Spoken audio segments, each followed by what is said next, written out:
Hello and welcome viewers. You're watching the special presentation of Sunset TV with your host Kriti Mishra.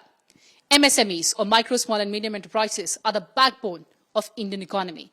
They provide innovation, employment and of course create job opportunities. And joining us right now is a very special guest, MSME Minister Mr. Manjhi sir. बहुत-बहुत स्वागत संसद TV में। सबसे पहले बात करते हैं budget 2026 की। क्या बड़ी बातें किस तरह से देखते हैं आप? धन्यवाद आपको कि आप शेयर कर रहे हैं, आप हमसे बात कर रहे हैं, खास करके एमएसएमई के बारे में। तो सबसे पहले मैं बता दूं एमएसएमई के बारे में, जैसा आपने भी अभी कहा कि हमारे इकोनॉमी का बैकबोन है, रीढ़ है हमारा एमएसएमई। और स्वाभाविक है कि हर बजट में जो हमारा एमएसएमई का होता है उसका एक अपना महत्व होता है। और इस बजट में भी एमएसएमई को काफ़ी महत्व दिया गया है।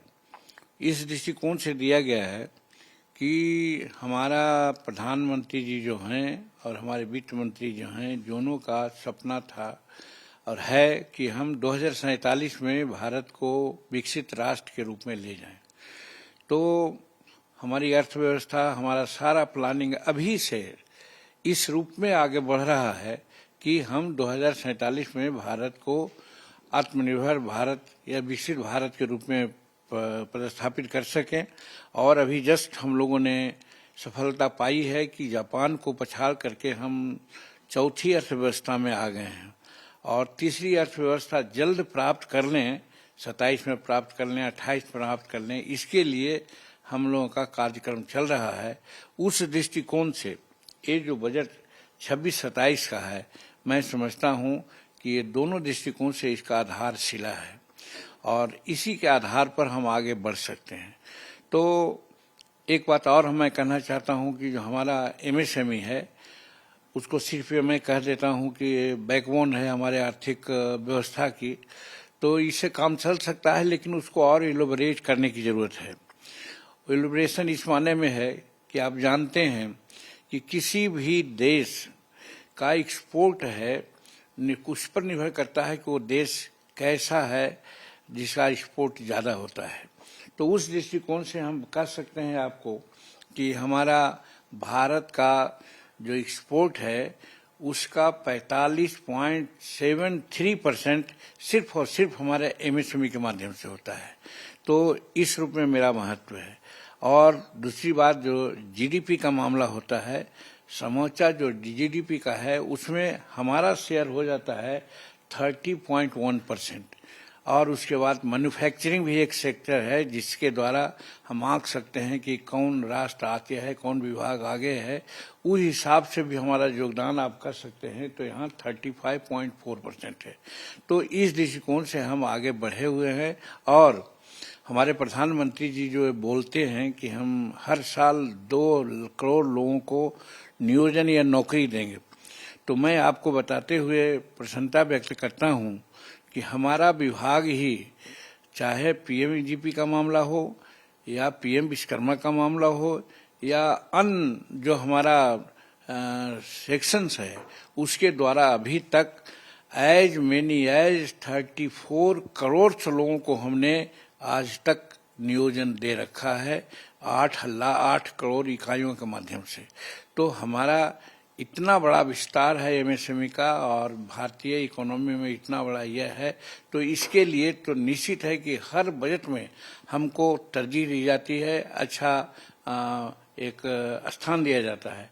तो जहां तक इस बार का है जो 26-27 का जो हमारा बजट है, उसमें सबसे बड़ी विशेषता ये है इसकी कि जो पिछले साल हम लोगों का जो बजट था मात्र 23,168 करोड़ रुपया का था 2025-26 का, उसको बढ़ाते हुए 26-27 में हो गया है वो 24,566 करोड़।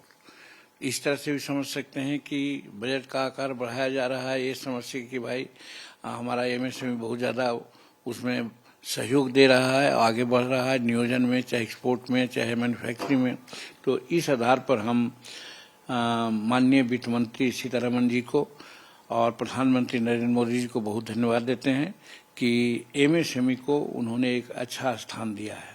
और दूसरी बात ये है कि इसके 5 घटक बताए गए हैं यहाँ पर। सूक्ष्म उद्यमों के लिए जो मौजूदा SRI फंड है, जिसको सेल्फ रिलायंट इंडियन फंड कहते हैं, आत्मनिर्भर भारत कोष कहते हैं, माने ये भी राशि बढ़ी हुई है और इतना तक हम उसको योगदान दे करके एमएसएमई को ही हमारा जो सूक्ष्म उद्यम उद्योग है उसको हम आगे बढ़ावेंगे, ऐसा इसमें किया गया है। और उसके बाद जो तीसरा इसका पॉइंट है वो है CPSEs, जिसको सेंट्रल पब्लिक सेक्टर इंटरप्राइजेस कहते हैं। इसके लिए भी ट्रेड के माध्यम से हमारा लेन देन का जो सिस्टम होता है वो अनिवार्य चैनल कर दिया गया उसके माध्यम से, कि हम उसके माध्यम से लेन देन करेंगे, उसमें कोई असुविधा नहीं होगी। होता है प्राय व्यापार में कि लेन में भी दिक्कत होती है, देन में भी दिक्कत होती है। तो उसके लिए हमारे यहाँ ये जो सेंट्रल पब्लिक सेक्टर इंटरप्राइजेज है उसके द्वारा सभी खरीद के लिए जो ट्रेड हमारा है, उसको कहा जाता है कि ट्रेड रिसीवेलेंस डिस्काउंटिंग सिस्टम है, उसको लेन देन को अनिवार्य कर दिया गया है। मतलब कि हर हालत में जो हम लेंगे वो अनिवार्य रूप में फिक्स है और जो हम देंगे वो भी अनिवार्य रूप में फिक्स है। इससे हमारे व्यापार में और हमारे उद्यमियों को बहुत फायदा होगा। ये हमारा तीसरा ये चीज है। चौथा में हमारा है CGTMAC, जिसको credit guarantee fund trust for micro and small enterprises कहा जाता है। ये भी हमारा एमएसएमई का बहुत प्रमुख अंग है।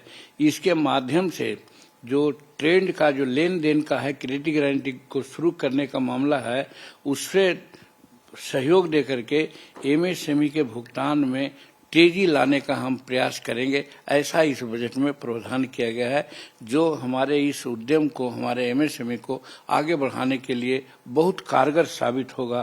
तो एक है। उसके बाद एक जेम पोर्टल होता है जिसको कहता है गवर्नमेंट ई-मार्केटेबल कहते हैं।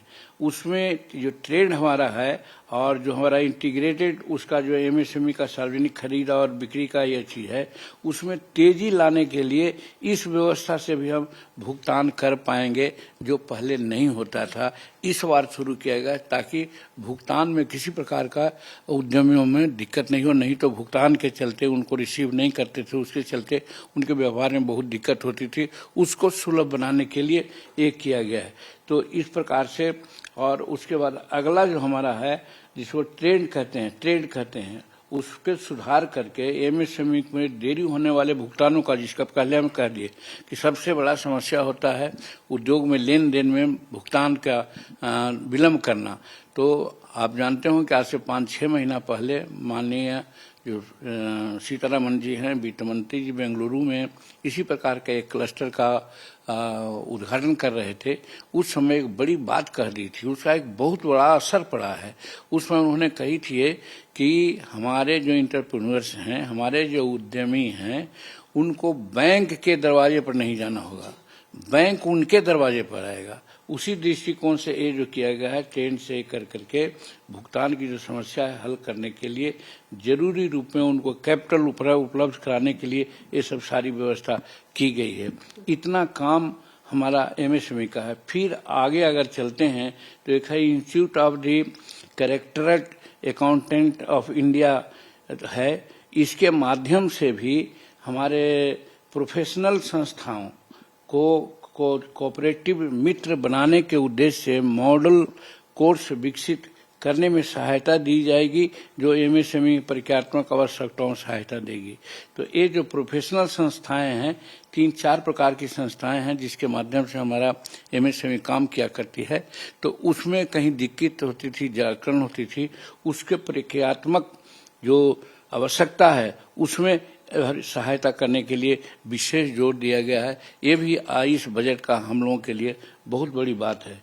और इसके बाद आप जानते हैं कि हमारा विभाग में कायर बोर्ड है, केवीआईसी है। केवीआईसी में खादी ग्राम उद्योग वगैरह की बात आती है, तो उसके लिए भी इसमें जोर दिया गया है कि महात्मा गांधी ग्राम स्वराज मिशन के तहत भी जो घोषणाएं की गई है, जिसके तहत तकनीकी दृष्टिकोण से खादी में सहायता मिलेगी और उसके विकास के साथ साथ वैश्विक मूल्य श्रृंखलाओं के विकास के लिए भी शामिल किया गया है, जिससे खादी को बढ़ावा मिलेगा। और खादी हमारा ग्रामीण क्षेत्र का, शहरी क्षेत्र का नियोजन के दृष्टिकोण से और आवश्यकता के दृष्टिकोण से लोकल फॉर वोकल की बात करते हैं प्रधानमंत्री जी। और आज अमेरिका का टैरिफ का जो सामना हम लोग कर रहे हैं, वो हमारा एमएसएमई का जो खादी है उसके माध्यम से भी किया जा रहा है। तो इसीलिए हमारा इस बजट में महात्मा गांधी स्वराज मिशन के तहत उसको आगे बढ़ाने का और शामिल किया गया है, ताकि हमारा खादी क्षेत्र में विकास हो। और उसके बाद हमारा एमएसएमई में एक घटक कपड़ा भी आता है। हालांकि कपड़ा के लिए दूसरा मंत्रालय है, लेकिन छोटे छोटे एंटरप्रेन्योर्स भी हमारे कपड़ा बनाने के लिए भी लगे हुए रहते हैं। उसके तहत इसमें 5 घटक कार्यक्रम की घोषणा की गई है। मैं समझता हूं कि जो आज हम 34 करोड़ लोगों को नियोजन दे पाए हैं, 8 करोड़ जो इकाइयां हैं उसके माध्यम से हम आगे बढ़ रहे हैं, और जो हमारा ये जीडीपी मैन्युफैक्चरिंग और एक्सपोर्ट में जो हम इतना काम कर रहे हैं, निश्चित है कि इस साल और आगे बढ़ करके अगले साल में ये सब फिगर और आगे बढ़ेगा। इसलिए हम माननीय सीतारमण जी को, जो प्राइम मिनिस्टर हैं, उनको धन्यवाद देते हैं और प्रधानमंत्री जी को आभार व्यक्त करते हैं कि इतना अच्छा बजट खास करके एमएसएमई क्षेत्र के लिए उन्होंने दिया है। बहुत बहुत धन्यवाद सर, संसद टीवी से बात करने के लिए और अपना पर्सपेक्टिव हमसे शेयर करने के लिए। कैमरा पर्सन जितेंद्र नेगी और कैमरा असिस्टेंट संदीप के साथ कृति मिश्रा, संसद टीवी।